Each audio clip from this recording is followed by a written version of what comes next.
Hello दोस्तों, how are you? I hope you are doing well. Welcome to Sashakt education. दोस्तों, आज हम पढ़ेंगे 8th क्लास एनसीईआरटी का 5th चैप्टर भूगोल का। तो चलिए दोस्तों शुरू करते हैं चैप्टर को। इससे पहले जो चैप्टर आगे पढ़ चुके हैं आप उसको देख सकते हैं, और 6th और 7th क्लास के एनसीईआरटी ऑलरेडी कवर कर चुकी हूँ। ये 8th क्लास की चल रही है। तो चलिए चैप्टर शुरू करते हैं और देखते हैं इसमें क्या दिया है। इसमें देखिए, पहले इसको देखते हैं ये किस बारे में दिया है। यात्रा आरंभ, कागज निर्माण, पुनर्चक्रण। चलिए, जैसा कि आप जानते हैं एनसीईआरटी में एक स्टोरी से शुरू करता है, तो आइए देखते हैं क्या स्टोरी दी हुई है। ठीक है, थोड़ा इसको जूम करते हैं ताकि आप जितने अच्छे से देखोगे आपकी आंखें स्कैन करेंगी, सॉरी और जितने अच्छे से सुनोगे आपको चीज़ें याद रहेंगी। ठीक है, तो इसलिए जितना हो सके आप जूम करके चीज़ों को देख सकते हैं इसमें, और अगर आपके पास टैब है तो और अच्छी बात है। तो चलिए शुरू करते हैं चैप्टर को। क्या आपने कभी यह विचार किया है कि लिखने की अभ्यास पुस्तिका जो आप इस्तेमाल में लाते हैं वह विनिर्माण की लंबी प्रक्रिया के बाद आपके पास पहुंचती है। इसके जीवन की शुरुआत वृक्ष से होती है, उसे काटा जाता है और लुगदी मिल तक ले जाया जाता है। वहाँ वृक्षों की लकड़ी को संसाधित एवं काष्ठ लुगदी में परिवर्तित किया जाता है। काष्ठ लुगदी को रासायनिक द्रव्य के साथ मिलाया जाता है और अंततः मशीनों के द्वारा कागज़ के रूप में परिवर्तित किया जाता है। यह कागज़ प्रेस में जाता है। यहाँ रसायनों में निर्मित स्याही का इस्तेमाल पृष्ठों पर रेखा छापने में किया जाता है। इसके उपरांत पृष्ठों को अभ्यास पुस्तिका के रूप में बांधकर व पैक करके बिक्री के लिए बाजार भेज दिया जाता है। अंत में यह आपके हाथों में पहुंचती है। दोस्तों, कागज़ ऐसी चीज़ है जो कोई भी ऐसा हो ही नहीं सकता कि कोई इस्तेमाल ना किया हो। इसलिए और आज बहुत तेज़ी से इसके उपभोक्ता और तेज़ी से बढ़ रहे हैं क्योंकि शिक्षा का विस्तार हो रहा है। तो हम जानते हैं कि हमारा जो ये कागज़ है, जो बुक्स हम पढ़ते हैं, जो हम कॉपियाँ जिस पे हम लिखते हैं, ये सभी कागज़ पौधों पेड़ों को काट कर बनाया जाता है। इसलिए आप सभी से निवेदन है कि आप कभी भी ना कॉपी किताब बर्बाद मत करो। अगर आप नहीं पढ़ रहे हो तो किसी को दे दो। आप इस तरह से अपने पर्यावरण का संरक्षण कर सकते हैं। आज वैसे भी जो ऑनलाइन एजुकेशन चल रहा है ना, इसकी वजह से हम पर्यावरण संरक्षण कर सकते हैं, क्योंकि बहुत सारी चीज़ें हैं जो हम PDF के थ्रू पढ़ सकते हैं, लेकिन सबका अपना अपना महत्व है। किताबों का अपना महत्व है और PDF का अपना महत्व है। लेकिन इसका एक तरीका तो ये है कि हम हार्ड कॉपी में न पढ़कर सॉफ्ट कॉपी में भी चीज़ों को अगर पढ़ सकते हैं तो हम अपने पर्यावरण को संरक्षित भी कर सकते हैं। ठीक है, तो हर चीज़ का अल्टरनेटिव होता है। बस नज़रिया आपका होना चाहिए, आप किस नज़र से उस चीज़ को देखते हो। इसलिए जो ऑनलाइन एजुकेशन है यह पर्यावरण संरक्षण का भी बहुत अच्छा उदाहरण हो सकता है। वैसे किताबों का अपना अलग महत्व होता है, लेकिन हाँ, आप ये ज़रूर कर सकते हो, आप वस्तुओं को बर्बाद मत करो। कोई भी किताब अगर आप पढ़ चुके हो, अगर आप नहीं आप पढ़ चुके हो और आपके पास रखी है तो आप किसी को दे सकते हो। ठीक है, कोई कॉपी पढ़ी है तो आप किसी को दे सकते हो। बहुत सारे लोगों के पास किताब खरीदने तक के पैसे नहीं होते हैं। तो हम अपने पर्यावरण के संरक्षण हम सब हमारे हाथ में हैं, और जितना हो सके प्लीज़ नेचुरल रहने की कोशिश करनी चाहिए। बहुत ज़्यादा दिखावा के चक्कर में नहीं पड़ना चाहिए। ठीक है, तो चलिए आगे बढ़ते हैं। द्वितीयक क्रियाकलाप। देखिए, द्वितीयक क्रियाकलाप या विनिर्माण किसे बोलते हैं। इसके पहले चैप्टर हमने पढ़ा था प्राथमिक क्रिया, द्वितीयक क्रिया और तृतीयक क्रिया। तो उसमें भी आपने डिफरेंस देखा था, प्राथमिक क्रिया में क्या आता है, द्वितीयक में और तृतीयक में क्या आता है। ठीक है, और देखिए इसमें भी यही चीज़ दिया है, तो आपका रिवाइज हो जाएगा फिर से। तो द्वितीय क्रियाकलाप या विनिर्माण में कच्चे माल को लोगों, और जो कच्चा माल होता है वो प्राथमिक होता है, जो विनिर्माण होता है वो द्वितीयक होता है। ठीक है, क्रियाकलाप कच्चे माल को लोगों के लिए अधिक मूल्य के उत्पाद के रूप में परिवर्तित किया जाता है। जैसा कि आपने देखा, लुगदी कागज़ के रूप में और कागज़ अभ्यास पुस्तिका के रूप में। ये विनिर्माण प्रक्रिया के दो उदाहरणों को प्रदर्शित करते हैं। उद्योग का संबंध आर्थिक गतिविधियों से है, जो कि वस्तुओं के उत्पादन, खनिजों के निष्कर्षण तथा सेवाओं की व्यवस्था से संबंधित है। क्या है, फिर से इसको देखते हैं। उद्योग का संबंध आर्थिक गतिविधि से है जो कि वस्तुओं के उत्पादन, खनिजों के निष्कर्षण अथवा सेवाओं की व्यवस्था से संबंधित है। इस प्रकार लोहा और इस्पात उद्योग वस्तुओं के उत्पादन से संबंधित हैं। कोयला खनन उद्योग कोयले को धरती से निकालने से संबंधित है तथा पर्यटन सेवा देने से संबंधित उद्योग है। ठीक है, आगे बढ़ते हैं। उद्योगों का वर्गीकरण। उद्योगों का वर्गीकरण उद्योगों का वर्गीकरण कच्चा माल, आकार और स्वामित्व के आधार पर किया जा सकता है। उद्योगों का वर्गीकरण कच्चा माल और आकार और स्वामित्व के आधार पर किया जा सकता है। ठीक है, तो कच्चा माल जो प्राथमिक क्रियाकलाप होते हैं, कच्चा माल, कच्चे माल के उपयोग के आधार पर उद्योग कृषि आधारित, खनिज आधारित, समुद्र आधारित और वन आधारित हो सकते हैं। ठीक है, देखते हैं इसके आगे क्या दिया हुआ है। आइए ये क्या पढ़ते हैं, क्रियाकलाप दिया हुआ है। कृषि आधारित उद्योगों के कुछ उदाहरण दीजिए। कृषि आधारित उद्योगों में जैसे हो गया मिल्क का बिजनेस हो गया या फिर उद्योग हो गया। ठीक है, डेयरी आप खोल सकते हो, पशुपालन कर सकते हो, कृषि को एक बिजनेस की तरह कर सकते हो, वो भी एक उद्योग ही है। हालांकि भारत में उद्योग की तरह इसको लिया नहीं जाता। हमने इसके 3rd चैप्टर में पढ़ा था फार्म के बारे में। इंडिया और अमेरिका के कृषकों के बीच तुलना की गई थी। तो हमारे भारत में कृषक जो है अपने आप को बेचारा समझते हैं, लेकिन अमेरिका के जो कृषक होते हैं अपने आप को बिजनेसमैन समझते हैं। ठीक है, चलिए आगे बढ़ते हैं। देखिए, कृषि आधारित उद्योगों का यहाँ पे उदाहरण दिया गया है। कृषि आधारित उद्योग कच्चे माल के रूप में वनस्पति और जंतु आधारित उत्पादों का उपयोग करते हैं। जैसे जंतु आधारित, जैसे दूध से हम बहुत चीज़ें बना सकते हैं, जैसे मिठाई हो गया, खोया हो गया, या फिर घी निकाल के हम उसको मार्केट में बेच सकते हैं। ठीक है, खोया आप ले जाके होटलों में बेच सकते हो, दूध को आप ले जाके डेयरी में दे सकते हो, दूध का और दही बेच सकते हो, दूध का दही बना के उसको बेच सकते हो। ठीक है, फिर दही से घी निकाल कर, घी को बहुत ज़्यादा मात्रा में, घी ज़्यादा महंगा बिकता है कंपेरेटिवली मिल्क, खोया और दही के। ठीक है, तो आप ये उत्पादों को बेच सकते हो। खाद्य संसाधन, वनस्पति तेल, सूती वस्त्र, डेयरी उत्पाद और चर्म उद्योग कृषि आधारित उद्योग के उदाहरण हैं। ठीक है, क्या है, खाद्य संसाधन, वनस्पति तेल। देखो जैसे कि आप कृषि सरसों उगाते हो, आप अलसी उगा सकते हो, उससे आप, और तिल्ली होती है, तिल्ली जो वाइट कलर होता है, आप मकर संक्रांति पे लड्डू बनाते हो, उसका भी तेल निकाल के आप बेच सकते हो। ठीक है, सूती वस्त्र, डेयरी उत्पाद, और डेयरी उत्पाद से मतलब मिठाइयाँ भी बना के बेच सकते हो आप। और आम, जैसे आपके घर में पेड़ हैं आम के, तो आप 2-4-10 पेड़ लगा लो, उसके बाद आप उसका आम भी बेच सकते हो और उस आम का अचार बना के भी बेच सकते हो, उस आम से खटाइयाँ बना के बेच सकते हो। ठीक है, ये होते हैं इनकम ऑफ सोर्सेज। ठीक है, आप उनसे कई चीज़ें बना कर सकते हो। ठीक है, और भी चीज़ें जैसे आप मसाले उगा सकते हो, जैसे धनिया हो गया, आप खेतों में उगाइए और उसको मार्केट में बेचिए। लेकिन हाँ, मेहनत तो सब में बहुत लगती है, कृषि में बहुत ज़्यादा मेहनत लगती है, बस आपको मेहनत करना पड़ेगा उसमें। चर्म उद्योग कृषि आधारित उद्योगों के उदाहरण हैं। आगे बढ़ते हैं। खनिज आधारित उद्योग। खनिज आधारित उद्योग प्राथमिक उद्योग हैं जो खनिज अयस्कों का उपयोग कर कच्चे माल के रूप में करते हैं। इन उद्योगों के उत्पादन अन्य उद्योगों का पोषण करते हैं। अयस्क से निर्मित लोहा खनिज आधारित उद्योग का उत्पाद है।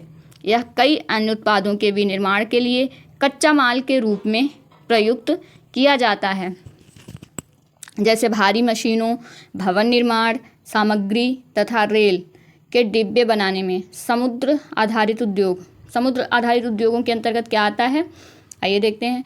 समुद्र आधारित उद्योग सागरों महासागरों से प्राप्त उत्पादों का उपयोग कच्चे माल के रूप में करते हैं। जैसे हो गया मछली पकड़ना, ठीक है, ये कच्चा उद्योग हो गया ना। समुद्र से नमक निकालना, नमक को प्योरीफाई करना, ये समुद्र आधारित उद्योग ही हो गए। समुद्री खाद्य प्रसंस्करण उद्योग और मत्स्य तेल निर्माण इसके कुछ उदाहरण हैं। उसके बाद हैं वन आधारित उद्योग। वन आधारित उद्योग जैसे आप के पास बहुत सारे पेड़ हैं, आपने बहुत सारे पेड़ लगाए, मान लो ये तो वन के बारे में बात किया जाए। वन वो होता है, एक कृत्रिम होता है, एक प्राकृतिक होता है। वन वो प्राकृतिक होता है जो खुद से वन उगते हैं, पेड़ पौधे उगते हैं, ठीक है। और एक वन होता है जो मानवों द्वारा बनाया जाता है, ठीक, उगाया जाता है। तो उससे आप वन उगाकर आप लकड़ी बेच सकते हो, ठीक है। और उनके पत्तों से निर्मित कुछ वस्तुएं आप निर्मित कर सकते हो, जैसे शादियों में पहले के टाइम में पत्ते से पत्तल बनाया जाता था, ठीक है। जैसे महुए की पत्तियों से पत्तलें बनाई जाती थी, पहले पत्तियों की पत्तलें यूज़ करती थी, वो एनवायरनमेंट फ्री होती थी, ठीक है। तो वन आधारित उद्योग वनों से प्राप्त उत्पाद का उपयोग कच्चे माल के रूप में करते हैं। लुगदी एवं देखो, और उनको बेच सकते, उन्हीं को बेच के पैसा कमा सकते हो, और उन्हीं लकड़ियों से कागज़ बनते हैं, ठीक है।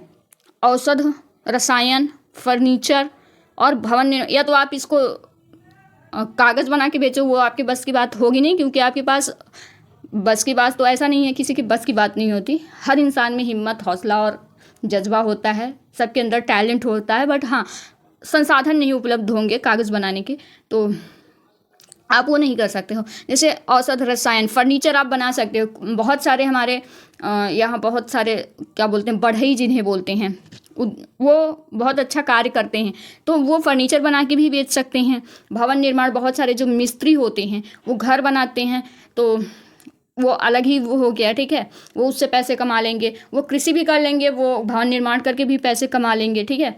वनों से संबंधित उद्योग हैं, ठीक। आगे बढ़ते हैं। आकार, उद्योग के आकार का तात्पर्य निवेश की गई पूंजी की राशि, नियोजित लोगों की संख्या और उत्पाद की मात्रा से है। आकार के आधार पर उद्योगों को दो भागों में बांटा जा सकता है, लघु आकार के उद्योग और बृहत आकार के उद्योग, ठीक है। उद्योगों को दो भागों में यहाँ बांटा गया, लघु आकार के उद्योग और बृहत आकार के उद्योग। दोस्तों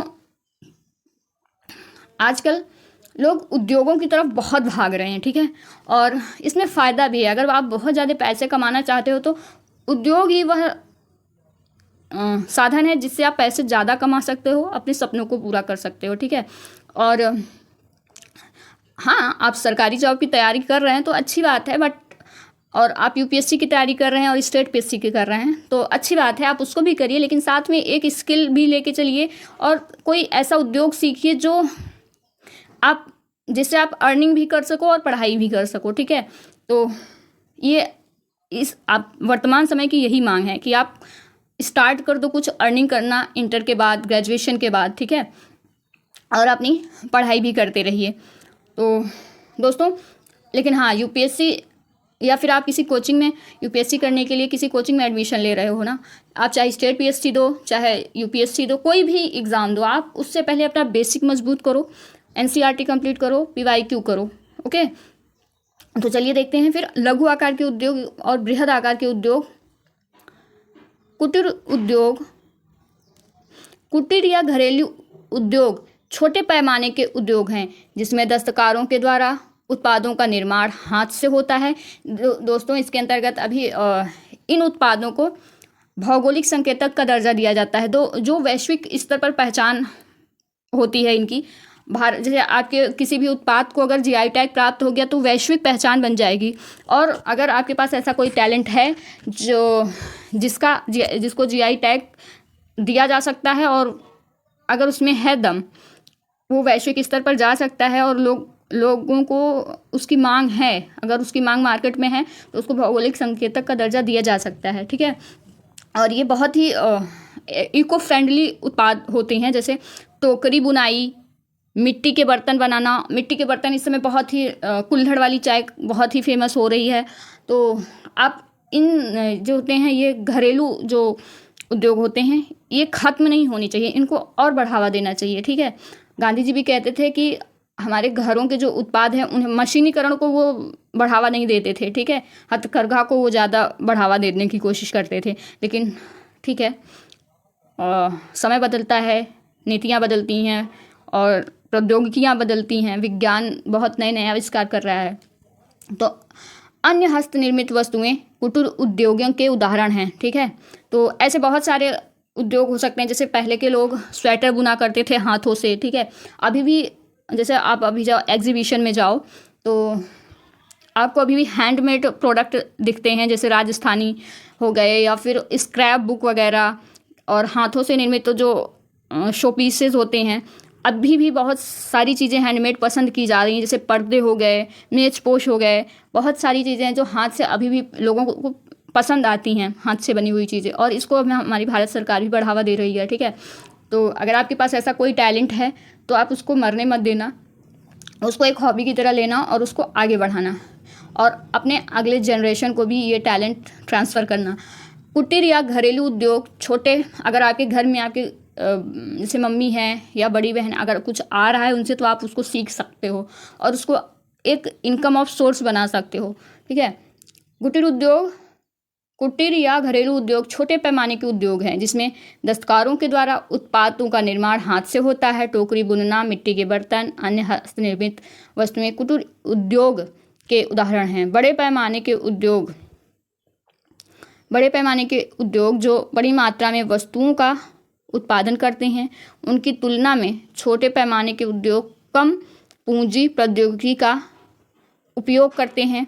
बड़े पैमाने के उद्योगों में पूंजी का निवेश अधिक और प्रयुक्त प्रौद्योगिकी उच्च स्तरीय होती है, ठीक है। वही जो चीज़ें मैंने आपको बताई अभी, पूंजी का निवेश, प्रौद्योगिकी उच्च स्तरीय होती है। रेशम बुनाई, खाद्य प्रक्रमण उद्योग लघु पैमाने के उद्योग हैं।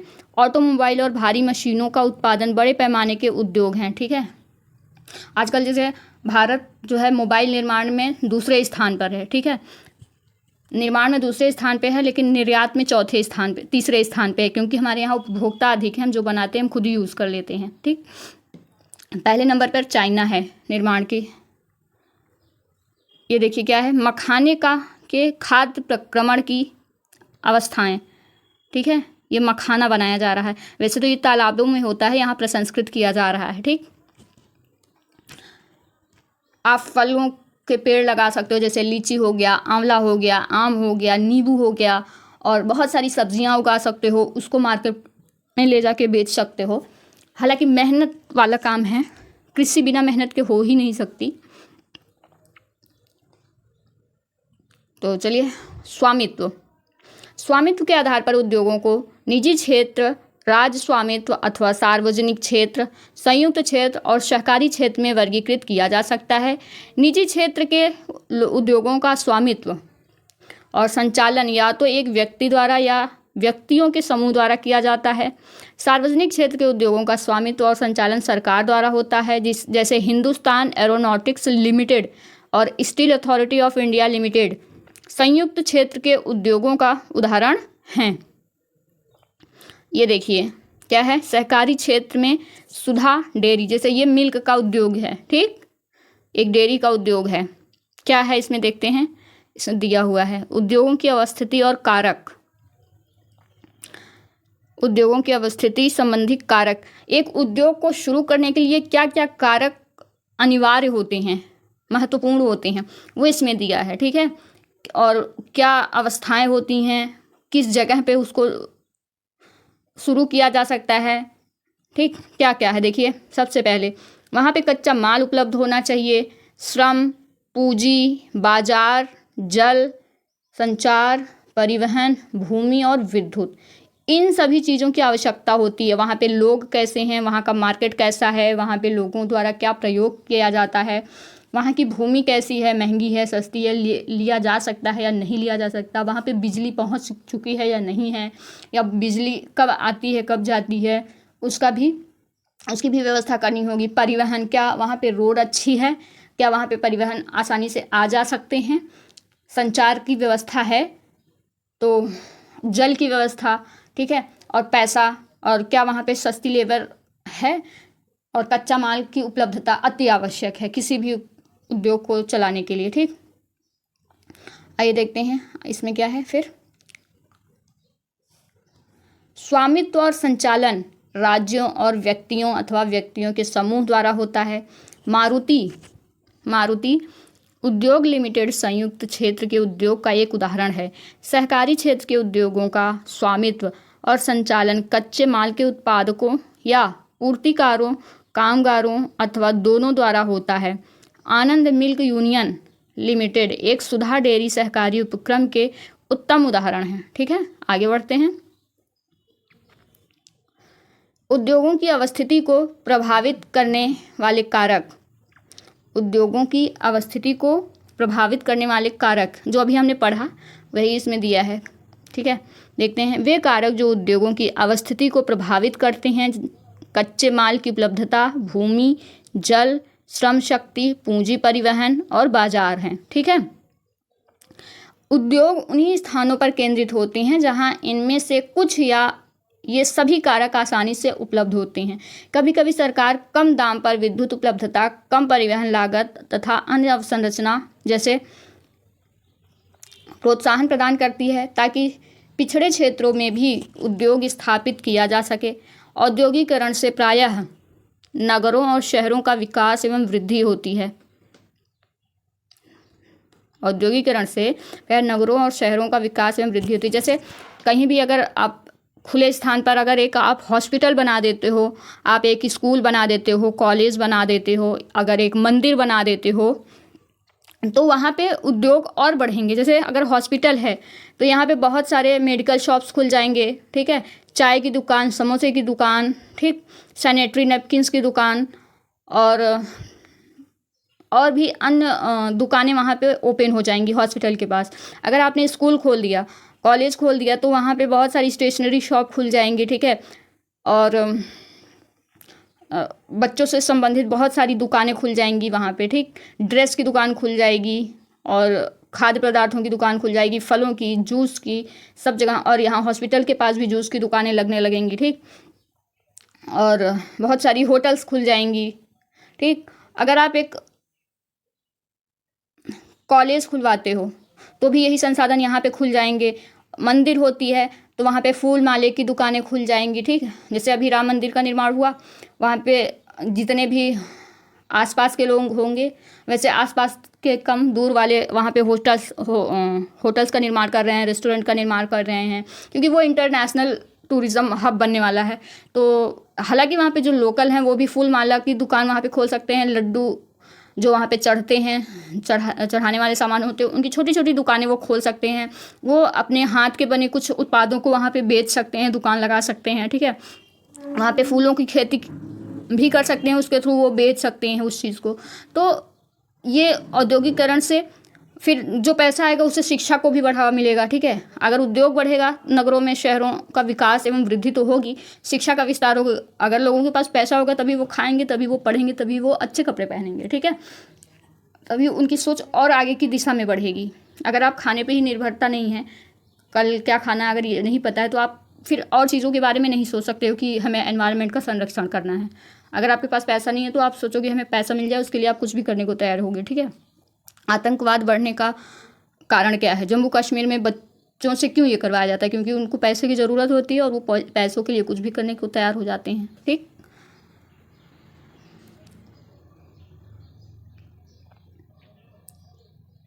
औद्योगिक तंत्र, आइए देखते हैं औद्योगिक तंत्र के अंतर्गत क्या क्या आता है। औद्योगिक तंत्र में निवेश, प्रक्रम और निर्गत शामिल हैं। निवेश में कच्चे माल, श्रम और भूमि की लागत, जल की उपलब्धता, परिवहन, विद्युत और अन्य अवसंरचना शामिल हैं। प्रक्रम में कई तरह के क्रियाकलाप शामिल हैं जो कच्चे माल को परिष्कृत माल में परिवर्तित करते हैं। निर्गत अंतिम उत्पाद और इससे अर्जित आय है। सूती वस्त्र उद्योग के संदर्भ में कपास, मानव श्रम, कारखाना और परिवहन लागत निवेश हो सकते हैं। प्रक्रमों में ओटाई, कटाई, बुनाई, रंगाई, जैसे शहरों में, आजकल शहरों में ही नहीं गांवों में भी रंगाई का एक रोज़गार उत्पन्न हो गया है। लोग अपने घर बनवा रहे हैं। ठीक है, और वीआईपीज़ घर बनवा रहे हैं, वीआईपी ढंग से उसको डेकोरेट कर रहे हैं। ठीक है, शहरों में जैसे इंटीरियर डिज़ाइनर का लोग कोर्स करते हैं और इसमें जॉब तलाशते हैं। ठीक है, छपाई आजकल बहुत ही घरों में बहुत ही अच्छी अच्छी पेंटिंग्स करवाई जा रही हैं। अगर आपको आता है तो आप उसमें रोज़गार सृजन कर सकते हो। और सिलाई आती है तो आप सिल भी सकते हो और लोगों को सिखा के पैसे भी अर्न कर सकते हो। कमीज जिसे आप पहनते हैं वह उत्पादन है। ठीक, औद्योगिक प्रदेश का विकास उस समय होता है, औद्योगिक प्रदेश का विकास तब होता है जब कई तरह के उद्योग एक दूसरे के निकट स्थित होते हैं और वे अपनी निकटता के लाभ आपस में बांटते हैं। विश्व के प्रमुख औद्योगिक प्रदेश पूर्वोत्तर अमेरिका, पश्चिमी और मध्य यूरोप, पूर्वी एशिया है। मुख्य औद्योगिक प्रदेश अधिकांशतः शीतोष्ण कटिबंधीय क्षेत्रों, समुद्री पत्तनों के समीप और विशेष तौर पर कोयला क्षेत्रों के निकट स्थित होते हैं। ठीक है, आगे बढ़ते हैं, इसको एक बार फिर से पढ़ते हैं।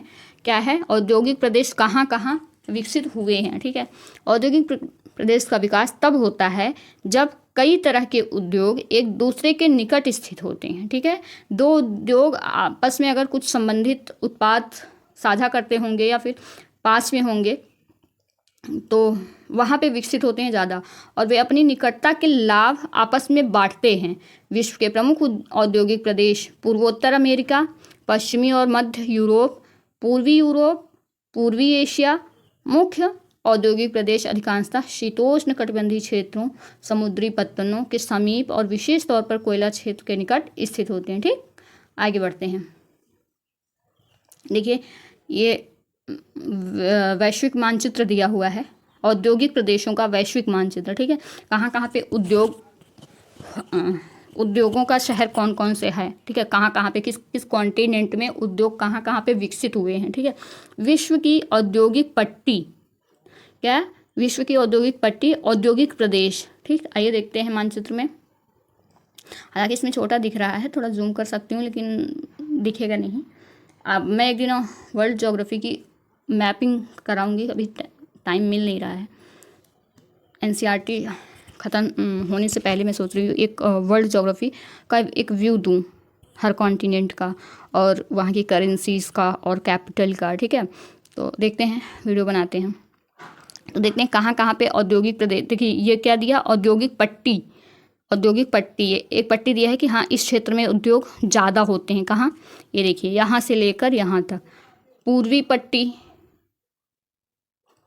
पूर्वी एशिया, अमेरिका, यूरोप में तो पूरा उद्योग ही है। ठीक है, उद्योग से ही चल रहा है। देखिए, औद्योगिक क्षेत्र दिया हुआ है, ब्लैक जो औद्योगिक प्रदेश दिया है उसको डिनोट कर रहा है, ये सिंबल दिया हुआ है। ये है औद्योगिक एंग्लो अमेरिका, विनिर्माण पट्टी, Denver, Phoenix, Vancouver, Seattle, San Francisco, Los Angeles,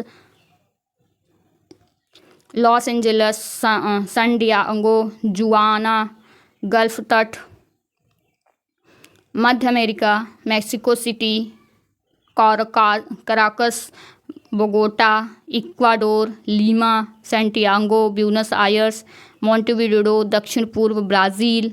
ठीक है, और अफ्रीका में Cape Town, Durban, Nairobi, Nigeria, Ghana, Khartoum, उत्तरी अफ्रीका। ये सहारा का क्षेत्र है।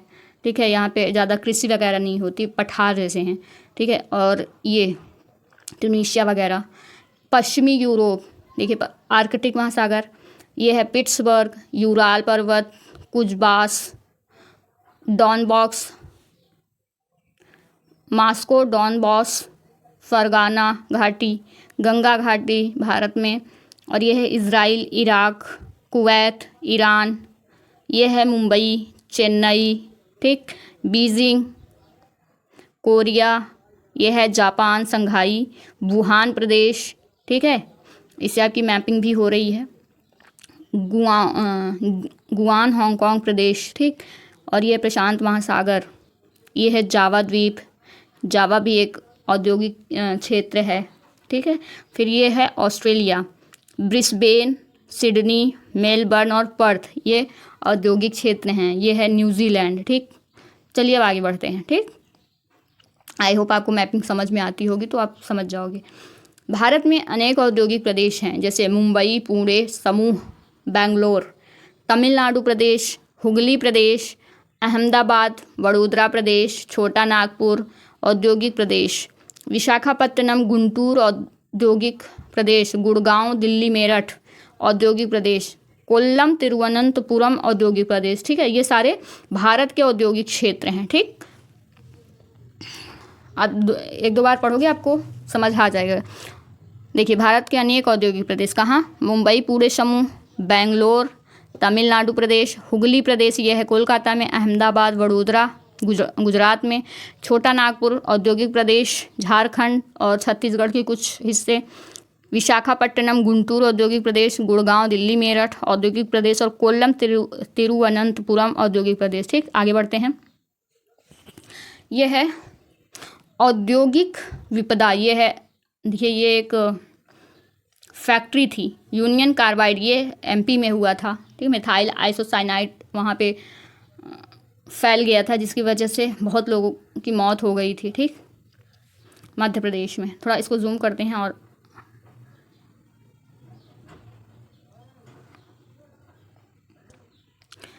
औद्योगिक विपदा, उद्योगों में दुर्घटना विपदा मुख्य रूप से तकनीकी विफलता या संकट उत्पन्न करने वाले पदार्थों के बेतरतीब उद्योग के कारण घटित होती है।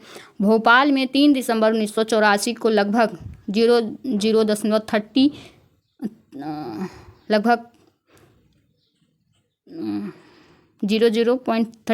12:30 बजे घटित अब तक की सबसे त्रासदीपूर्ण औद्योगिक दुर्घटना कब हुई थी? ये दुर्घटना भोपाल में हुई थी 3 दिसंबर 1984 में। ठीक है, ये पूछा जाता है एग्जाम्स में, बहुत पूछा जाता है और इसकी गैस का नाम पूछा जाता है। ठीक, मिथाइल आइसोसाइनाइड ये देखो दिया हुआ है। अब तक की सबसे त्रासदीपूर्ण दुर्घटना है। यह एक प्रौद्योगिकी दुर्घटना थी जिसमें यूनियन कार्बाइड की कीटनाशी कारखाने से हाइड्रोजन साइनाइड प्रतिक्रियाशील उत्पादों के साथ अत्यंत विषैली मिथाइल आइसोसाइनेट गैस का विस्तार हुआ। 1989 में सरकारी सूचना के अनुसार 35,598 व्यक्तियों की मृत्यु हो गई। ये तो सिर्फ एक डेटा है, बहुत सारे लोग मरे होंगे। ठीक है, हजारों लोग बच गए जो आज भी एक या एक से अधिक बीमारियों से जैसे अंधापन, प्रतिरक्षा तंत्र विकृति, आंत्रशोथ विकृतियों आदि से पीड़ित हैं। ठीक है, आगे बढ़ते हैं। उसके बाद 23 दिसंबर 2005 में चीन के गाओ कायो चोंगिंग में गैस कूप विस्फोट से 243 लोगों की मृत्यु तथा 9,000 लोग दुर्घटनाग्रस्त हो गए थे और इस स्थानों से 64,000 लोगों को विस्थापित किया गया था। कई लोग विस्फोट के बाद न भाग सकने के कारण मर गए। वे जो समय पर भाग पाए उनकी आंखें, त्वचा और फेफड़े गैस से क्षतिग्रस्त हो गए थे। ठीक है, चलिए आगे बढ़ते हैं। जोखिम कम करने के उपाय, जोखिम को कैसे कम किया जा सकता है उसके उपाय।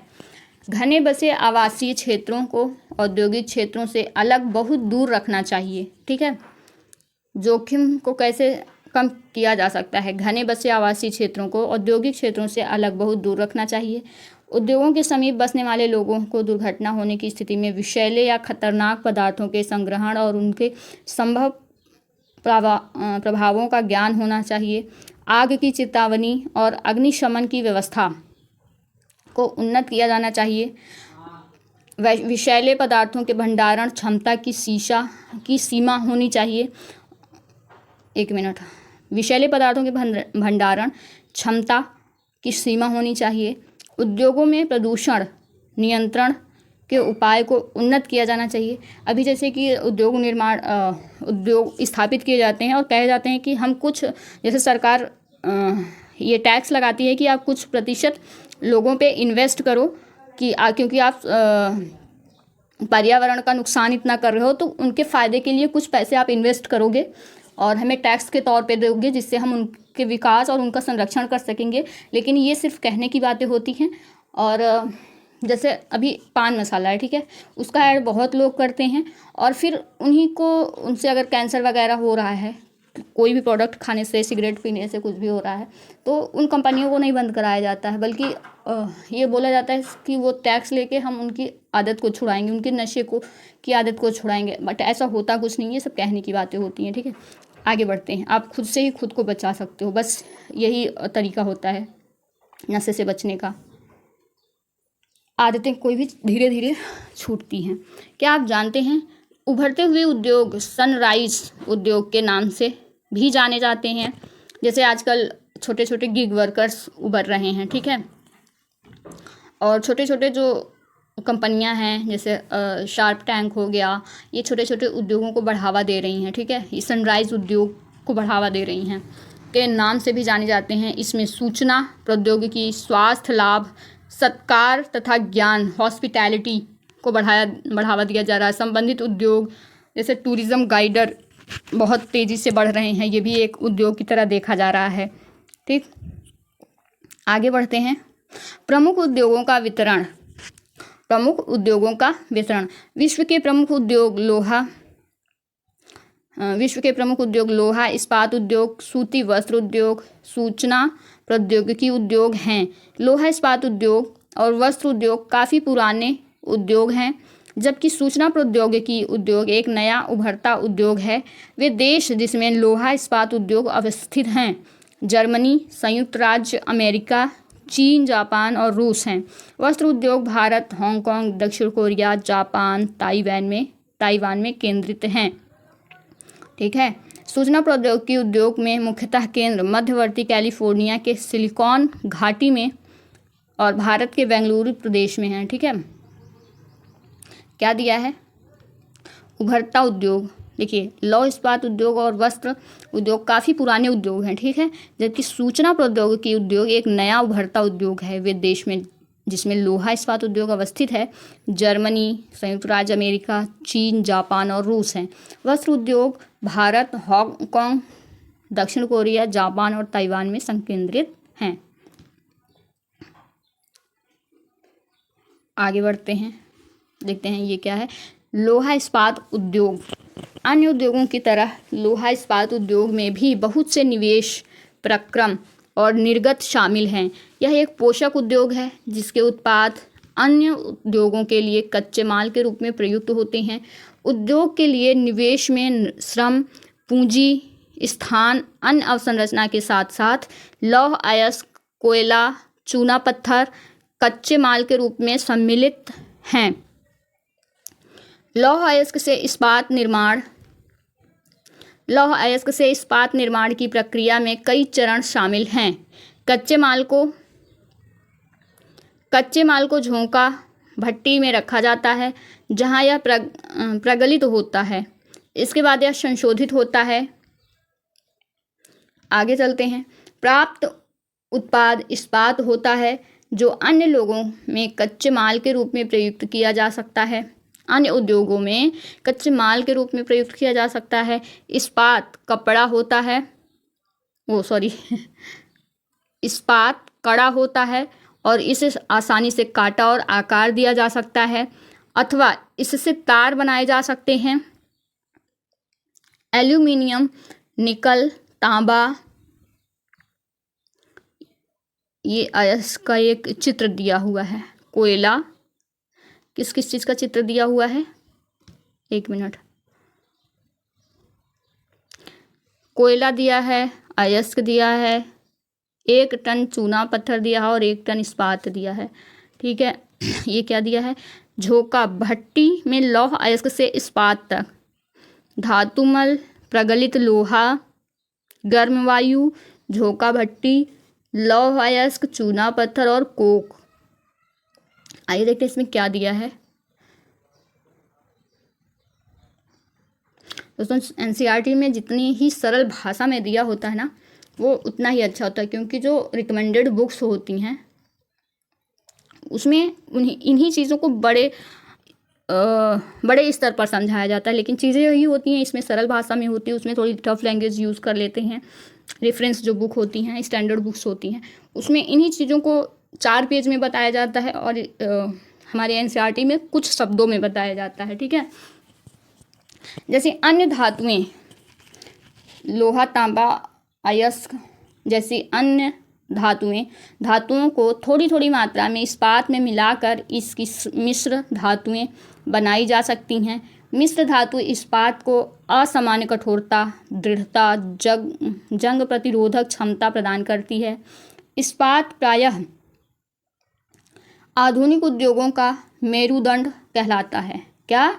इस्पात प्रायः आधुनिक उद्योगों का मेरुदंड कहलाता है। लगभग सारी वस्तुएं जिनका हम लोग उपभोग करते हैं वे या तो लोहा या इस्पात से बने हैं, बात तो सही है, अथवा इन धातुओं से निर्मित औजारों, मशीनों से बने हैं। पोत, रेलगाड़ी, ट्रक, ऑटो अधिकांशतः इस्पात से बने हैं। यहाँ तक कि सेफ्टी पिन, सुइयाँ जिनका उपयोग आप करते हैं वे भी इस्पात से बनती हैं। तेलकूप इस्पात में बनी तेलकूप इस्पात से बनी मशीनों से वेधित किए जाते हैं। इस्पात की पाइपलाइन से तेल परिवाहित किया जाता है। खनिजों को खनन इस्पात के उपकरणों से होता है। खनिजों का खनन इस्पात के उपकरणों से होता है, ठीक है। कृषि, जो औजार बनाए जाते हैं उसमें स्टील और लोहे का उपयोग किया जाता है, ठीक। कोई भी खनन करते हैं तो उससे कुछ उपकरणों की आवश्यकता होती है, तो उनको बनाने में भी खनिजों का उपयोग किया जाता है, ठीक। कृषि के यंत्र प्रायः इस्पात के बने होते हैं। विशाल भवनों का ढांचा इस्पात से बनाया जाता है, ठीक। 1800 ईस्वी घर ही क्यों, पुल हो गया, ठीक है, पुल बनाते हैं हम, फ्लाईओवर बनाते हैं, तो बिना इस्पात के कुछ हो ही नहीं सकता है। 1800 ईस्वी के पूर्व इस्पात उद्योग वहाँ स्थित थे जहाँ कच्चा माल, विद्युत आपूर्ति और बहता जल आसानी से उपलब्ध थे, ठीक है। ये देखिए क्या दिया है, एक लौह इस्पात उद्योग की परिवर्तनशील अवस्थिति 1950 से अब तक की सर्वोत्तम अवस्थिति, ठीक, जहाँ पे जल उपलब्ध था, कच्चा माल था, ठीक है, वहाँ पे ये स्थित होते थे।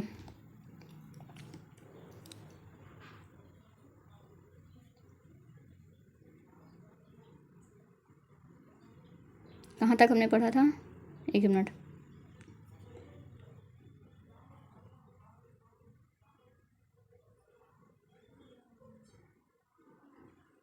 यहाँ से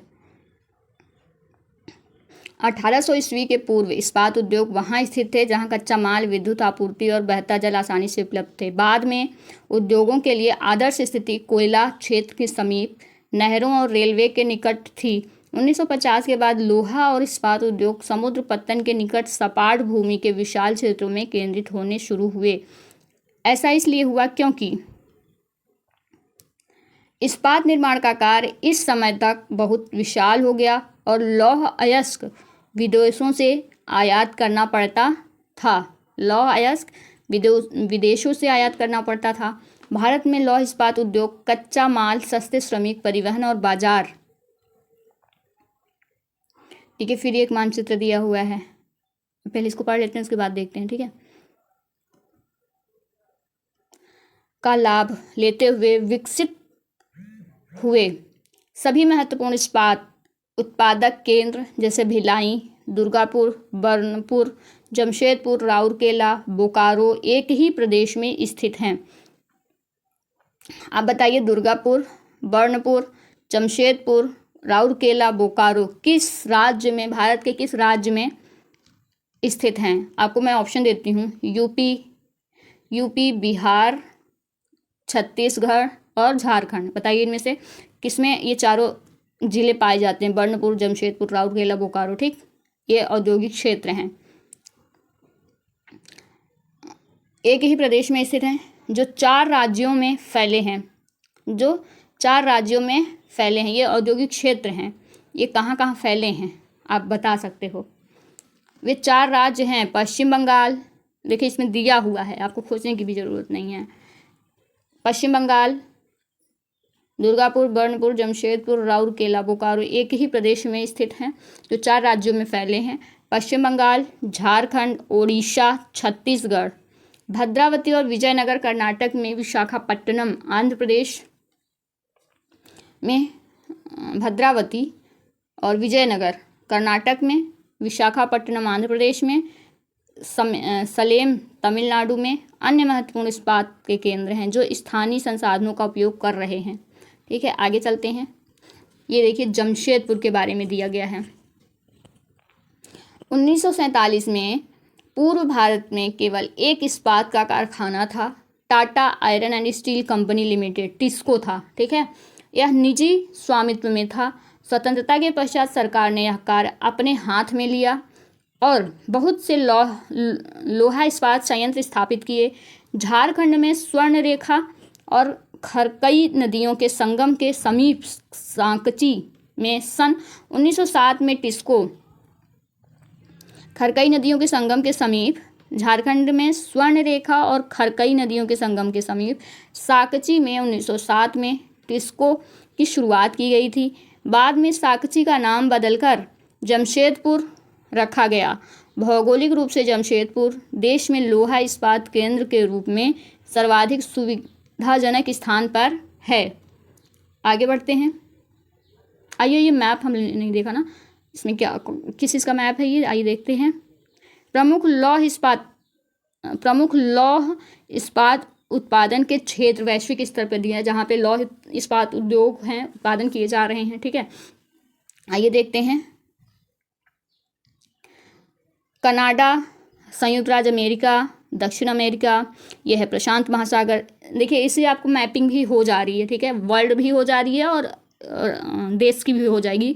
आने वाले मैप में धीरे धीरे इंडिया का भी मैप आना शुरू हो जाएगा। अभी तो वैश्विक स्तर की चीज़ें ये बता रहे हैं। ठीक है, देखिए ये हो गई मकर रेखा, ये हो गई कर्क रेखा। ठीक है, और प्रशांत महासागर हो गया, ये हो गया दक्षिण अटलांटिक महासागर, दक्षिणी महासागर हो गया, ये हिंद महासागर हो गया, ये प्रशांत महासागर हो गया, ये उत्तरी अटलांटिक महासागर हो गया, ये हो गया आर्कटिक महासागर। इससे आपकी मैपिंग भी होती जा रही है। अगर आपको मैपिंग नहीं आती होगी तो देखिए, सबसे पहले तो एक लाइन खींचो।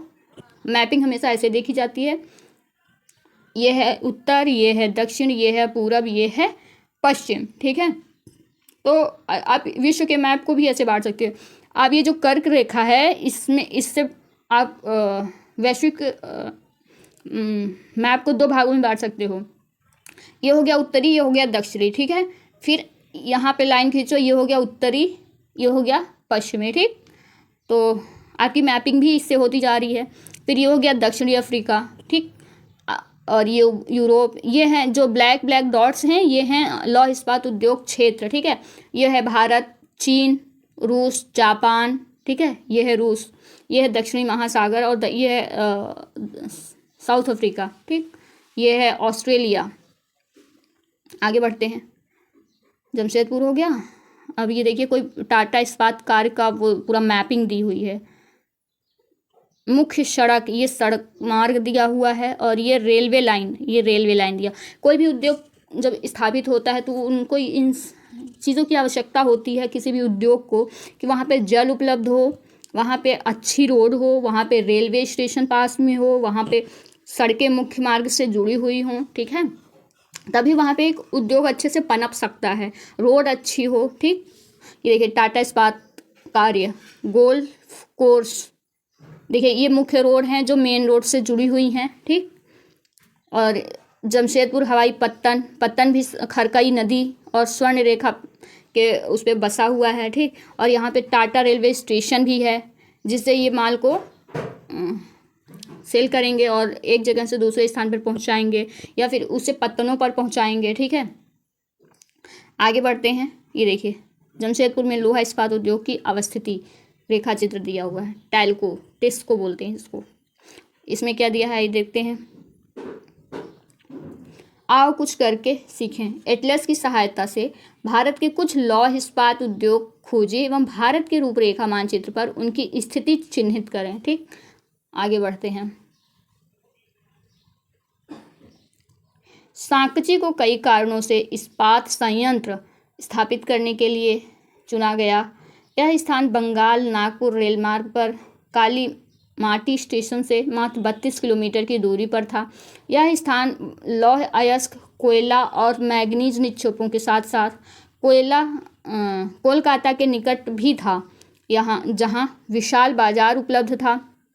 टिस्को को झरिया कोयला क्षेत्र से कोयला और उड़ीसा और तथा छत्तीसगढ़ से लौह अयस्क, चूना पत्थर, डोलोमाइट और मैग्नीज प्राप्त होता है। ठीक है, और खरकई और स्वर्ण रेखा नदियों से पर्याप्त जल की आपूर्ति होती है। सरकारी प्रोत्साहन से इसे पर्याप्त पूंजी उपलब्ध हुई। जमशेदपुर में टिस्को की स्थापना के बाद कई अन्य औद्योगिक संयंत्र स्थापित किए गए। इनमें रसायन, इंजनों के पुर्जे, कृषि उपकरण, मशीनें, टीन की चादरें, केबल और तार का उत्पादन किया जाता है। इनमें रसायन, इंजनों के पुर्जे, कृषि उपकरण, मशीनें, टीन की चादरें, केबल तथा तार का उत्पादन किया जाता है। ठीक है। भारत में लौह इस्पात उद्योग के विकास से त्वरित औद्योगिक विकास आरंभ हुआ। भारतीय उद्योग के लगभग सभी क्षेत्र अधिकांशतः अपने आधारभूत अवसंरचना के लिए लोहा इस्पात उद्योग पर निर्भर है। भारतीय लौह इस्पात उद्योग में वृहद समकालीन इस्पात संयंत्र के साथ लघु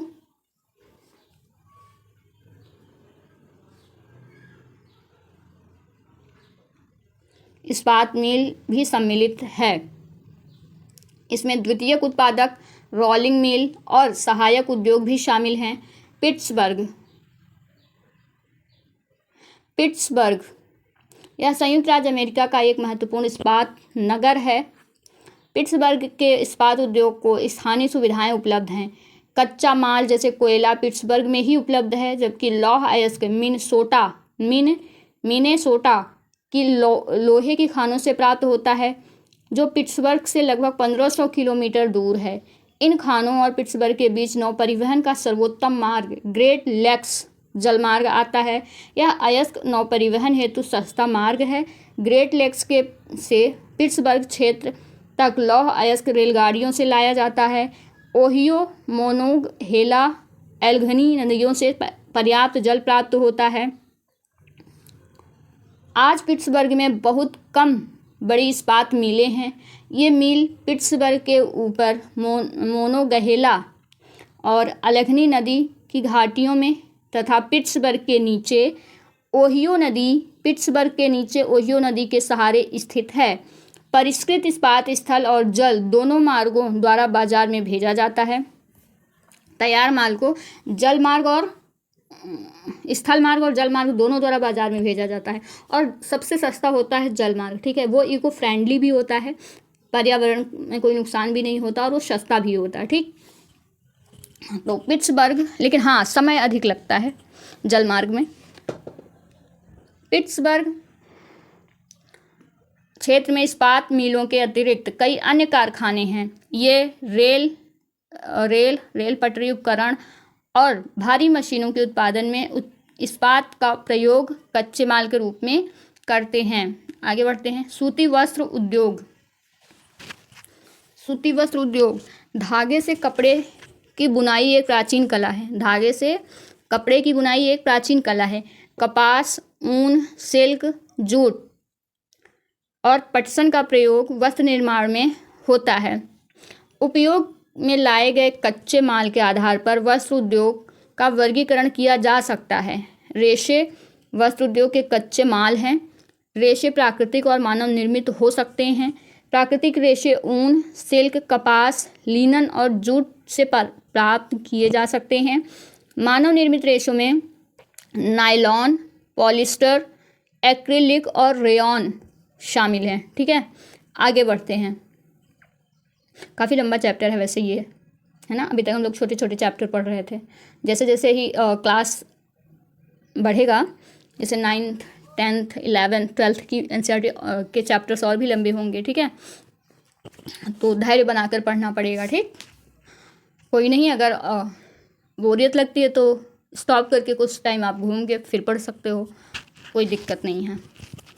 सूती वस्त्र उद्योग अगर मैं वीडियो बना सकती हूँ कंटिन्यू बैठकर, तो आप पढ़ सकते हो। ठीक है। कंटिन्यू। सूती वस्त्र उद्योग विश्व में प्राचीनतम उद्योगों में से एक है। 18वीं सदी की औद्योगिक क्रांति तक सूती वस्त्र हस्तकला तकनीकों एवं हथकरघा से बनाया जाता था। 18वीं सदी में पावरलूम ने अब पहले ब्रिटेन और बाद में विश्व के अन्य दूसरे भागों में सूती वस्त्र उद्योग के विकास को आगे बढ़ाया। आज भारत, चीन, जापान और संयुक्त राज्य अमेरिका सूती वस्त्र के महत्वपूर्ण उत्पादक हैं। भारत में अत्युत्तम गुणवत्ता के सूती वस्त्र उत्पादन करने की गौरवपूर्ण परंपरा रही है।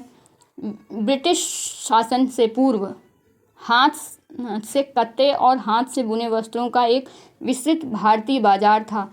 ढाका का मलमल, मसूलीपट्टनम की छींट, कालीकट के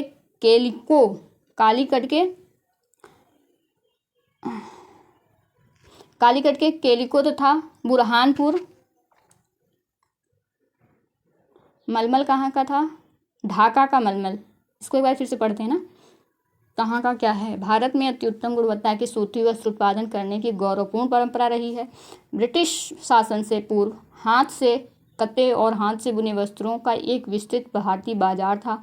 ढाका का मलमल, मसूलीपट्टनम की छींट, कालीकट के केलिको तथा बुरहानपुर। देखिए फिर एक अंतर्राष्ट्रीय मैप आया, ठीक है। अभी देखते हैं इसको पढ़ने के बाद। मैपिंग तो आपकी यहीं से कंप्लीट हो जाएगी। मुझे मैपिंग लेकिन कराऊंगी, एक मैपिंग वर्ल्ड की कराऊंगी, उसमें करेंसी, नदियाँ, माउंटेन्स और कैपिटल को शो करूंगी लाइव मैप पर, ठीक है। सूरत व वडोदरा, ठीक है, के सुनहरी जरी के काम वाले सूती वस्त्र गुणवत्ता और डिज़ाइनों के लिए विश्व विख्यात थे। लेकिन सूरत और वडोदरा सुनहरी जरी के काम के लिए सूती वस्त्र गुणवत्ता और डिज़ाइनों के लिए विश्व विख्यात थे, ठीक है। लेकिन हाथ से बने होने के कारण सूती वस्त्र का उत्पादन महंगा और बनने में अधिक समय लेता था। इसलिए परंपरागत सूती वस्त्र उद्योग पश्चिम के नए वस्त्र मिलों से प्रतिस्पर्धा नहीं कर सका, जो सस्ते व अच्छी गुणवत्ता वाले वस्त्रों का निर्माण यंत्रीकृत औद्योगिक यूनिटों में करते थे। पहली सफल यंत्रीकृत वस्त्र मिल मुंबई में 1854 ईस्वी में स्थापित की गई।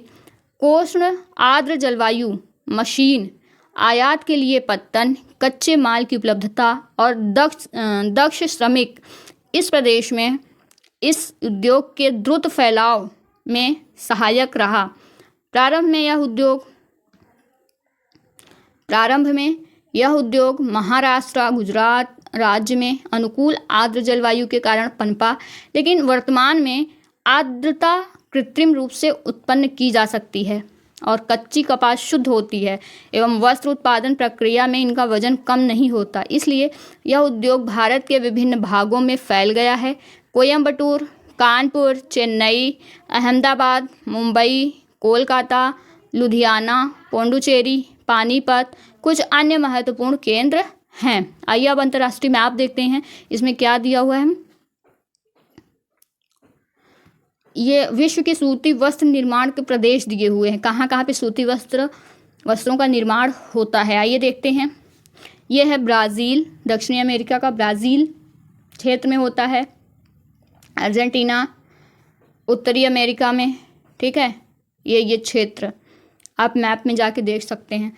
उत्तरी अटलांटिक यूरोप के इन क्षेत्रों में होता है।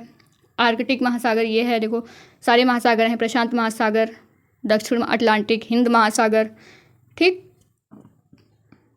एशिया, चीन, भारत, हर जगह सूती वस्त्रों का निर्माण होता है, ठीक है। ये है जापान, ठीक।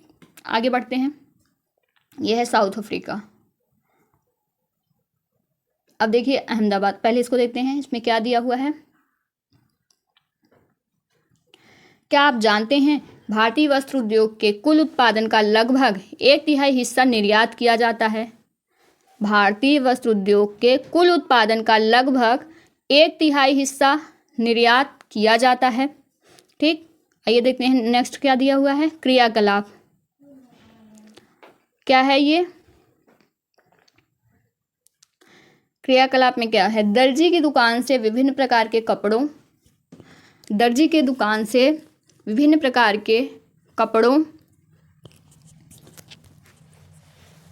के टुकड़े इकट्ठा कीजिए तथा उन्हें सूती, रेशमी, कृत्रिम रेशे वाले और ऊनी कपड़ों में वर्गीकृत कीजिए, ठीक है। एक क्रियाकलाप दिया है। दर्जी की दुकान से विभिन्न प्रकार के कपड़े के टुकड़े इकट्ठा कीजिए तथा उन्हें सूती, रेशमी, कृत्रिम रेशे वाले और ऊनी कपड़ों में वर्गीकृत कीजिए, ठीक है। आपको कपड़ों की पहचान करवाई जा रही है इसमें, ठीक। आइए देखते हैं अहमदाबाद औद्योगिक क्षेत्र के बारे में क्या दिया। थोड़ा सा मैं पानी पी लेती हूँ, चैप्टर बहुत लंबा था।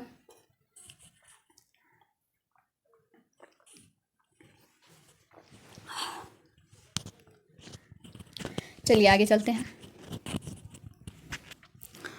अहमदाबाद गुजरात में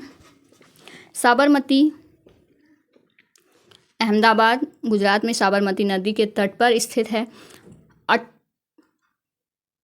1859 में यहाँ पहली सूती मिल स्थापित हुई थी। यह यथाशीघ्र ही मुंबई के बाद भारत का दूसरा सबसे बड़ा वस्त्र निर्माता नगर बन गया। अहमदाबाद को प्रायः भारत का मैनचेस्टर कहा जाता है। इसको याद रखिएगा, ये क्वेश्चन पूछा जाता है, ठीक है। अहमदाबाद को प्रायः भारत का मैनचेस्टर कहा जाता है, ठीक। अनुकूल अवस्थिति कारक अहमदाबाद में सूती वस्त्र उद्योग के विकास में सहायक थे। अनुकूल अवस्थिति थी कारक अहमदाबाद में सूती वस्त्र उद्योग के विकसित होने का कारण यही था कि वहाँ पे चीज़ें उपलब्ध थीं, उद्योग के लिए विकास में सहायक थे। अहमदाबाद कपास उत्पादन करने वाले क्षेत्र में बहुत निकट स्थित है। यहाँ कच्चा माल आसानी से उपलब्ध होता है। जलवायु कटाई और बुनाई के लिए आदर्श है। सपाट भूभाग और भूमि की आसानी से उपलब्धता मिलों की स्थापना से उपयुक्त है। आगे चलते हैं। गुजरात और महाराष्ट्र राज्य की घनी आबादी इस उद्योग को कुशल और अर्धकुशल श्रमिक उपलब्ध कराते हैं। सुविकसित सड़कें और रेल मार्गों का जाल सूती वस्त्र को देश के विभिन्न भागों में आसानी से पहुंचाने में मदद करता है। इस तरह इसकी बाजार तक सरल पहुंच उपलब्ध है। नज़दीक में मुंबई पत्तन इसे मशीनों का आयात करने और सूती वस्त्र के निर्यात की सुविधा प्रदान करता है। परंतु हाल के वर्षों में अहमदाबाद की सूती मिलों की कुछ समस्याएं हैं। बहुत से वस्त्र मिल बंद हो चुके हैं। देश में नए वस्त्र केंद्रों का विकास और अहमदाबाद की मिलों में मशीन प्रौद्योगिकी का नवीकरण न होना इसका प्रमुख कारण है। आगे चलते हैं। ओसाका जापान का एक शहर है। ओसाका ये औद्योगिक क्षेत्र है, ठीक है। ओसाका जापान का एक महत्वपूर्ण वस्त्र निर्माण केंद्र है। यह जापान का मैनचेस्टर कहा जाता है। जैसे भारत का मैनचेस्टर किसके बोला जाता है? अहमदाबाद को। वैसे ही जापान का मैनचेस्टर किसे बोला जाता है? ओसाका को, ठीक, के नाम से जाना जाता है। ओसाका में सूती वस्त्र उद्योग का विकास कई भौगोलिक कारणों से हुआ है। ओसाका के चारों ओर का विस्तृत मैदान सूती वस्त्र मिलों के विकास के लिए आसानी से भूमि की उपलब्धता सुनिश्चित करता है। कोष्ण आर्द्र जलवायु कटाई व बुनाई के लिए बहुत ही उपयुक्त है। योडो नदी मिलों के लिए पर्याप्त जल उपलब्ध कराती है। श्रमिक आसानी से उपलब्ध हैं। पत्तन की अवस्थिति कच्चे माल को आयात करने और वस्त्रों के निर्यात की सुविधा उपलब्ध कराती है। ओसाका का वस्त्र उद्योग पूर्णतः आयातित कच्चे मालों के ऊपर निर्भर है। कपास मिस्र, भारत, चीन और यूएसए से आयात की जाती है। परिष्कृत उत्पाद अधिकांशतः निर्यात किया जाता है। उच्च गुणवत्ता और कम मूल्य की वजह से उसका एक अच्छा बाजार है। यद्यपि देश का यह एक महत्वपूर्ण उद्योग है, लेकिन हाल ही में ओसाका में के सूती वस्त्र उद्योग का स्थान अन्य उद्योग जैसे लौह इस्पात, मशीनरी, जहाजरानी, ऑटोमोबाइल, विद्युत उपकरण और सीमेंट लेते जा रहे हैं, ठीक है। आगे बढ़ते हैं। सूचना प्रौद्योगिकी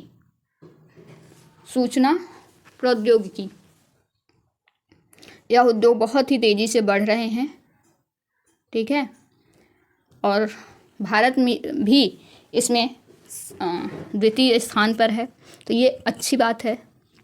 कल्पना कीजिए यदि कंपनी कार्य दिन में 24 घंटे संचालित रहे तो कितना कार्य संपादित किया जा सकता है। संयुक्त राज्य अमेरिका और बेंगलुरु भारत की कुछ सॉफ्टवेयर कंपनियों ने ऐसा करने के लिए समझौता किया है। पूरे विश्व में इस तरह के शिफ्ट में काम करने के लिए कई रास्ते हैं। उदाहरण के तौर पर 2 सॉफ्टवेयर व्यवसायी कैलिफोर्निया की सिलिकॉन घाटी में डैनी और बेंगलुरु में स्मिता एक ही परियोजना पर कार्य कर रहे हैं। ठीक है, जब स्मिता बेंगलुरु में सोती है, डैनी कैलिफोर्निया में काम करता है। अपने कार्य दिन की समाप्ति पर वह कार्य की प्रगति का अद्यतन संदेश स्मिता को भेजता है। कुछ घंटे पश्चात जब बेंगलुरु में स्मिता कार्य पर पहुंचती है तो वह पाती है कि एक संदेश उसकी प्रतीक्षा कर रहा है।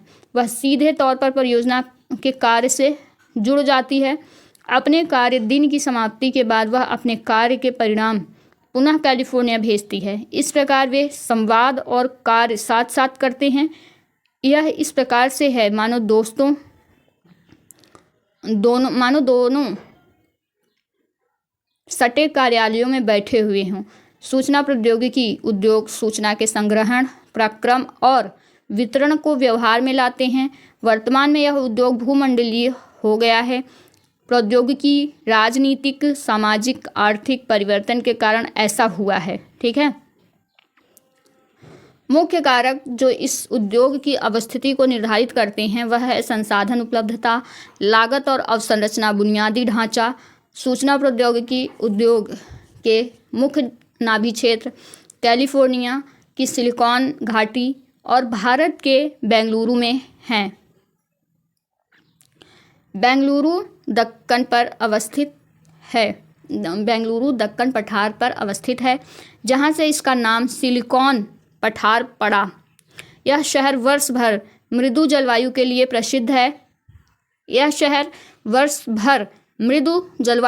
प्रसिद्ध है। सिलिकॉन घाटी सांता क्लारा घाटी का एक भाग है जो उत्तरी अमेरिका में रॉकी पर्वतमाला के निकट अवस्थित है। इस क्षेत्र की जलवायु शीतोष्ण है। यहाँ शायद ही कभी तापमान 0 डिग्री सेल्सियस से नीचे जाता है।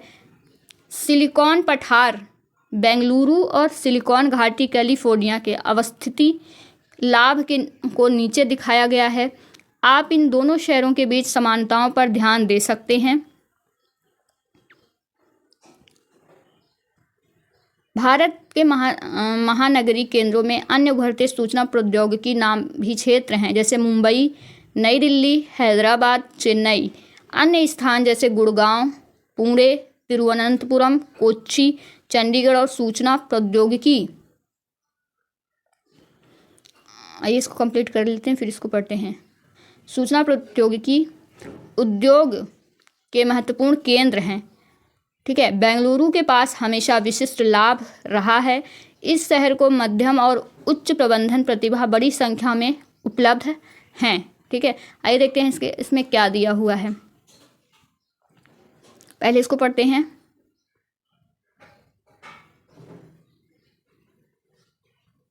क्या आप जानते हैं उच्च प्रौद्योगिकी उद्योग आपस में क्यों जुड़े होते हैं?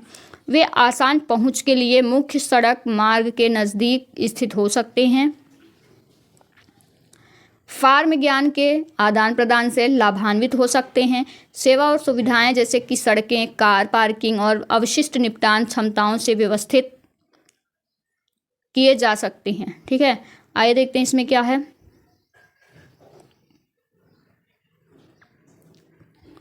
भारत के बेंगलुरु में सर्वाधिक संख्या में सूचना प्रौद्योगिकी महाविद्यालय और शैक्षिक संस्थान हैं। क्या हैं? फिर से देखते हैं। भारत के बेंगलुरु में सर्वाधिक संख्या में सूचना प्रौद्योगिकी महाविद्यालय और शैक्षिक संस्थान हैं। देखिए, दक्षिण भारत में और उत्तर भारत में बहुत ही ज़्यादा अंतर होता है, क्योंकि वहाँ पे देखिए वहाँ उद्योगों को बढ़ावा दिया जाता है और हमारे नॉर्थ इंडिया में सरकारी जॉब को प्रतिष्ठा के तौर पर देखा जाता है। लोग सरकारी जॉब में कूदते हैं, लेकिन हाँ अब थोड़ी थोड़ी चीज़ें बदल रही हैं।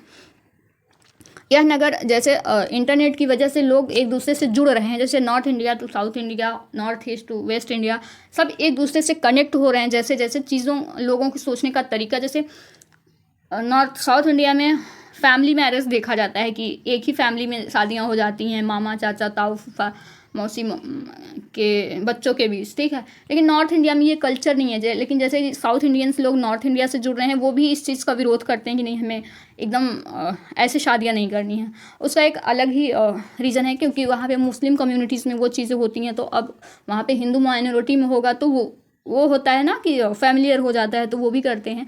लेकिन अब चीज़ें धीरे धीरे चेंज हो रही हैं, मुस्लिम कम्युनिटी में भी, हिंदू कम्युनिटी में भी। जैसे जैसे एजुकेशन लेवल बढ़ रहा है, चीज़ें नॉर्मल हो रही हैं, धीरे धीरे चेंज आ रहा है लोगों के माइंडसेट में, ठीक है। तो वहाँ पे देखिए बेंगलुरु शहर में क्या ऐसे संस्थान हैं, सूचना प्रौद्योगिकी महाविद्यालय और शैक्षिक संस्थान है। हमारे नॉर्थ इंडिया में BA, BSc, BCom और LLB, इन सब चीज़ों को जो प्रतिष्ठित कोर्सेज हैं, जैसे डॉक्टर का, एम्स वगैरह ज़्यादा नए नए अभी खुल रहे हैं। तो जो प्रतिष्ठित कोर्सेज हैं उनके कॉलेज ज़्यादा खुल रहे हैं, और जो साउथ इंडिया है वहाँ पे उद्योगों से संबंधित कोर्सेज वाले ज़्यादा विश्वविद्यालय खुल रहे हैं, ठीक है। कॉलेजेस वहाँ पे ओपन हो रहे हैं। यह नगर धूल मुक्त है और यहाँ का किराया व रहन सहन का खर्च भी कम है, ठीक। वहाँ पे खर्च भी कम है, इसलिए वहाँ पे लोग उसकी तरफ ज़्यादा अट्रैक्ट हो रहे हैं। सबसे पहले सूचना प्रौद्योगिकी की घोषणा 1992 में कर्नाटक के राज्य सरकार ने की थी, ठीक है। आगे बढ़ते हैं।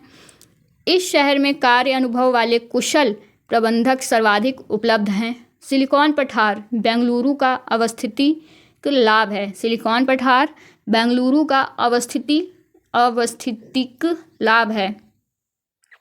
विश्व में सबसे अधिक उन्नत वैज्ञानिक और प्रौद्योगिक केंद्रों के समीप है। सुहावनी जलवायु, देखो विश्व के में सबसे अधिक उन्नत वैज्ञानिक और प्रौद्योगिक केंद्रों में के समीप है। सुहावनी जलवायु, आकर्षक व स्वच्छ पर्यावरण के साथ भविष्य में विकास और विस्तार के लिए पर्याप्त स्थान। मुख्य सड़क व हवाई पत्तन के समीप स्थित बाजार, निपुण कार्यबल तथा अच्छी पहुंच, ठीक है। क्या है? मुख्य सड़क व हवाई पत्तन के समीप स्थित है, बाजार और निपुण कार्य बल तक अच्छी पहुंच है। सिलिकॉन घाटी कैलिफोर्निया का अवस्थितिक लाभ, और वो ऊपर दिया था बेंगलुरु का अवस्थितिक लाभ, ठीक। आगे बढ़ते हैं। इसमें क्या दिया है कार्यकलाप में, आइए इसको देखते हैं। रुचिकर तथ्य क्या है इस तथ्य में, आइए देखते हैं। बेंगलोरी होना का तात्पर्य बेंगलुरु शहर में अपनी नौकरी दूसरे के लिए छोड़ देना। ओ, बेंगलौरी होना क्या होता है उसमें वो दिया हुआ है, ठीक है। क्या होता है बेंगलोरी होना का तात्पर्य है बेंगलुरु शहर में अपनी नौकरी दूसरे के लिए छोड़ देना। वाह, लेकिन आज के टाइम में ये पॉसिबल है? लगता तो नहीं है। कुछ वर्ष इतनी बेरोजगारी है, सिर्फ एक दो राज्य की बात नहीं, हर राज्य में यही है दिक्कत, ठीक है। कुछ वर्ष पहले संयुक्त राज्य अमेरिका से अब अनेक सूचना प्रौद्योगिकी की नौकरी भारत जैसे देशों में बाह्य स्रोती हो गई, जहां कम वेतन पर उसी क्षमता का निपुण श्रमिक उपलब्ध था। ओह, तो दोस्तों चैप्टर होता है यहाँ पे समाप्त, ठीक है। आप क्वेश्चन देख लो। क्वेश्चन देखने से पहले आइए हम रिव्यू करते हैं, ठीक है। पहले रिव्यू कर लेते हैं, उसके बाद क्वेश्चन देखते हैं हमने क्या क्या पढ़ा, ठीक।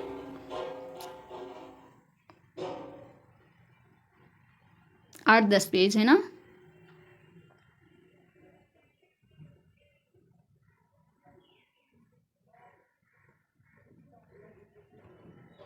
देखते हैं। हमने पढ़ा उद्योगों के बारे में, ये एक स्टोरी दी हुई थी, ठीक है। कैसे पेड़ों को काट कर कागज़ तैयार किया जाता है। फिर उद्योगों का निर्माण, उद्योगों का वर्गीकरण दिया है, ठीक। उसके बाद है कृषि आधारित उद्योग दिया है, खनिज आधारित उद्योग, समुद्र आधारित उद्योग हमने पढ़ा। वन आधारित उद्योग कौन कौन से होते हैं हमने देखा। आकार के आधार पर उद्योग, लघु आकार के उद्योग होते हैं और बृहद आकार के उद्योग होते हैं। उसके बाद हमने स्वामित्व को देखा, ठीक है। उसके बाद हमने देखा उद्योगों की अवस्थिति को प्रभावित करने वाले कौन कौन से कारक होते हैं, ये कारक दिए हुए हैं सारे, ठीक। उसके बाद हमने देखा औद्योगिक तंत्र क्या क्या होते हैं, औद्योगिक प्रदेश कौन कौन से हैं, ठीक है। ये है अंतर्राष्ट्रीय मैप हमने देखा। उसके बाद है औद्योगिक विपदा, भोपाल त्रासदी हमने देखा, ठीक। उसके बाद है जोखिम को कम करने के उपाय हम लोगों ने देखे। उसके बाद है प्रमुख उद्योगों का वितरण किधर कहाँ कहाँ है, लौह इस्पात उद्योग देखा हमने। उसके बाद हमने देखा फिर ये अंतर्राष्ट्रीय मैप है, लौह इस्पात उद्योग कहाँ कहाँ पे हैं, ठीक। उसके बाद जमशेदपुर लौह औद्योगिक स्थान देखा हमने, ठीक, ये उसका एक मैप है। फिर उसके बाद हमने देखा पिट्सबर्ग, संयुक्त राज्य अमेरिका का इस्पात नगर है पिट्सबर्ग, ठीक है, इसके बारे में हमने पढ़ा। फिर सूती वस्त्र उद्योग के बारे में हमने पढ़ा, ठीक। फिर इसका एक अंतर्राष्ट्रीय मैप दिया है कहाँ कहाँ पे सूती वस्त्र विनिर्माण प्रदेश हैं। उसके बाद हमने पढ़ा अहमदाबाद गुजरात साबरमती नदी के तट पर स्थित सूती मिल के बारे में पढ़ा, ठीक। उसके बाद ओसाका, ये जापान का महत्वपूर्ण वस्त्र निर्माण केंद्र है ओसाका, हमने इसको पढ़ा। जापान, इसको क्या पढ़ा, क्या बोला जाता है, जापान का मैनचेस्टर भी बोला जाता है ओसाका को। सूचना प्रौद्योगिकी के बारे में पढ़ा, ठीक। उसके बाद अवस्थिति, सिलिकॉन पठार बेंगलुरु की अवस्थिति लाभ देखा। फिर हमने देखा कैलिफोर्निया का अवस्थितिक लाभ, ठीक। फिर रुचिकर बेंगलुरु होना क्या होता है हमने ये देखा। फिर ये आ गया फिर से क्वेश्चन, हम देखते हैं क्वेश्चंस को। क्वेश्चन क्या पूछा है, उद्योग शब्द का तात्पर्य क्या है, वे कौन से मुख्य तथ्य हैं जो उद्योग की अवस्थिति को प्रभावित करते हैं, कौन सा उद्योग प्रायः आधुनिक उद्योग का मेरुदंड कहा जाता है और क्यों, कपास उद्योग मुंबई में तेजी से क्यों विकसित हुआ, बेंगलुरु और कैलिफोर्निया में सूचना प्रौद्योगिकी उद्योग के बीच क्या समानता है, हमने वो देखा, ठीक। तो आप इन क्वेश्चनों के आंसर कमेंट बॉक्स में भी लिख सकते हैं, एक एक लाइन का आंसर है, और आप चाहें तो अपने कॉपी पे लिख सकते हैं, लेकिन ये जो ऑब्जेक्टिव क्वेश्चंस हैं इनके जवाब आप कमेंट में ज़रूर दीजिए ताकि आपको चीज़ें याद रहें और मुझे भी आपका फीडबैक मिल सके, हाँ आपको चीज़ें पसंद आ रही हैं, ठीक है। तो इसमें क्वेश्चन दिया सिलिकॉन घाटी अवस्थित है, कहाँ अवस्थित है, कैलिफोर्निया में, ठीक। कौन सा उद्योग सनराइज उद्योग के नाम से जाना जाता है, लौह इस्पात उद्योग, सूती वस्त्र उद्योग और सूचना प्रौद्योगिकी।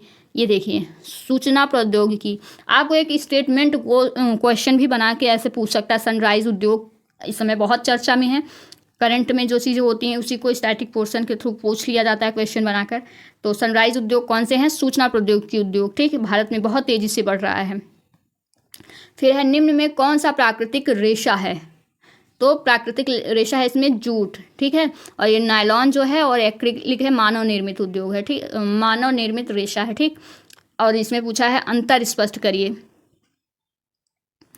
अंतर स्पष्ट कीजिए, कृषि आधारित और खनिज आधारित उद्योग में क्या अंतर है, सर्वाधिक क्षेत्र और संयुक्त क्षेत्र में, सार्वजनिक क्षेत्र और संयुक्त क्षेत्र में क्या अंतर है, आपको इन दोनों का अंतर बताना है। आप अपनी कॉपी पे इसका आंसर लिख सकते हैं, ठीक।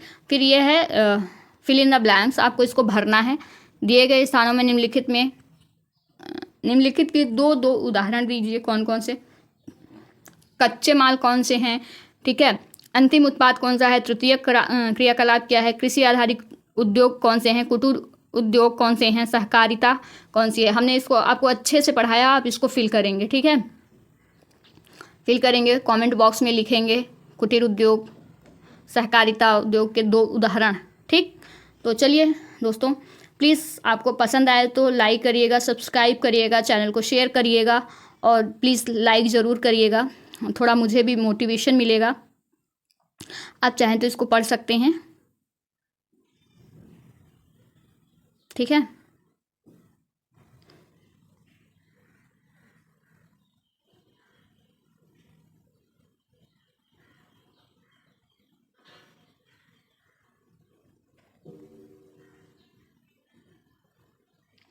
तो प्लीज़ दोस्तों लाइक करिएगा, सब्सक्राइब करिएगा, शेयर करिएगा, चैनल को लाइक करिएगा, प्लीज़ शेयर करिएगा ताकि मुझे थोड़ा मोटिवेशन मिले, मैं और भी चीज़ें ला सकूं। और मैं PYQs भी कवर कर रही हूँ, मैं GS का UPPSS आप दे रहे हो या RO देने वाले हो या कोई भी एग्ज़ाम दे रहे हो, अगर आप PYQ अटेंड करते हो तो आप क्वेश्चन को कर ले जाओगे। अगर मॉक टेस्ट ज़्यादा नहीं लगाए हो और आप PYQ आप देखोगे, हर टॉपर जो है PYQ रिकमेंड करते हैं कि हमने पहले PYQ से ही शुरू किया, ठीक है। तो प्लीज़ चैनल को शेयर करिएगा, प्लीज़ लाइक करिएगा और आपको अच्छा लगे तो प्लीज़ शेयर भी कर दीजिएगा। धन्यवाद।